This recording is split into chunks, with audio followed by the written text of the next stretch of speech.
There are so many variables involved in this, it's a little bit astounding. So we're going to give it a ride here. And what I want to do, fellas, is try to kind of break this down in sections, starting with the student athletes themselves, David. What does this mean for the student athlete when we get to this in 2023?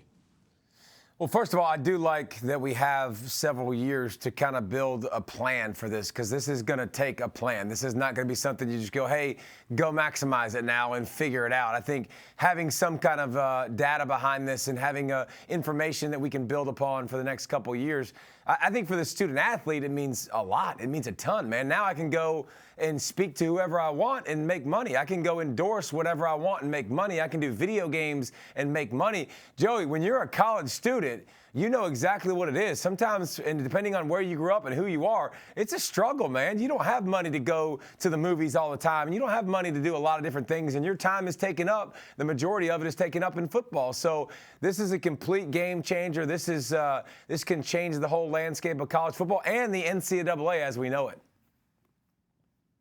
Yeah, and I wonder how many people this truly affects. I mean, not everybody on it was 80 players on a football team. And so you wonder how many of those players have an image that they can actually go sell. Now, if you look at it, take Georgia, for example. You might have maybe 4. You say Jake Fromm, maybe Swift, a couple other guys. I don't know that it has that big of a range of effect on the athletes that we're talking about, because not many can sell their image. But the other question I wonder about, how does this affect, let's just say there's a big recruit out there and Georgia's after him and Ohio State's after him. How does this affect where a big donor can step in Columbus, Ohio and say, hey, if you come here, I'll make sure that you get paid off the field. I think there's a lot of variables out there that need to be ironed out, I guess. And one of the things that's important to note, first of all, if you don't think cheating happens in college football, wake up. It happens. So if you don't think it happens, it's happening. I mean, for sure happening. So now, Joey, under this new rule, what happens is, okay, highest bidder. What do you have for me? I can come. I'll be the face of your car dealership. 150 G's. I'm the face of it. You can use me, and you can market, you can advertise. So, I mean, that's what it's going to be. It's going to be people basically bidding for your services, and it's going to be all out warfare, and that's the part that needs to be ironed out over the next several years and figured out. Yeah, I don't like it. That's the part I want to follow up on right now. Exactly what you two are saying. What's to stop donor X from going to Joe Recruit's dad and saying, hey, if you push him over to our university, we'll guarantee you we'll buy 100,000 of his jerseys.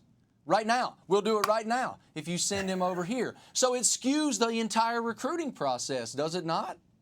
Oh, there's no doubt. I mean, it's going to be that's going to be what it's about. I mean, listen, you already have families that take advantage of certain aspects. Now, this is definitely a thing where you're coming in and you're going to go, okay, let me listen to my offer.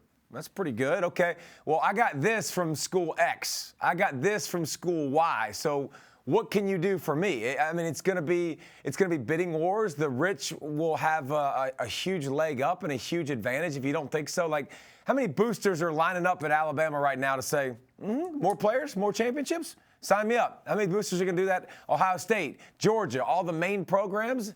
Of course, 100%. They're making money hand over fist. How about the teams, Joey, that are making the most money? The SEC, the Big Ten, those conferences on a whole every single year are printing money now. You don't think they're going to use their resources? Now, listen, one thing important to point out, the schools aren't paying this, quote unquote. The boosters would be the ones, the companies, the organizations would be the ones stepping up and being like, please be my face. Please come do an autograph session. I'll guarantee you 10 autograph sessions. I'll give you $20,000 a piece. Yes, please.